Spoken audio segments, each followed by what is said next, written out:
இந்த சம்மை வந்து ஒரு பையன்கிட்ட கேட்டேன்.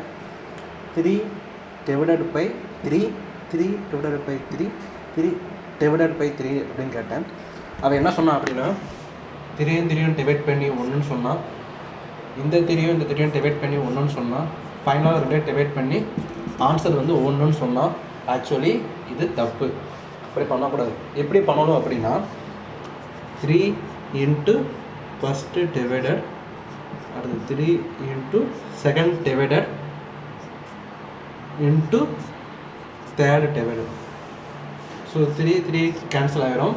அப்புறம் 1/3 மல்டிப்ளை பண்ணிங்க அப்படின்னா 1/9. இதுதான் ஆன்சர், கரெக்டாக ஆன்சர். இந்த விட உங்களுக்கு பிடிச்சிருந்தா சப்ஸ்கிரைப் பண்ணுங்கள். தேங்க்யூ.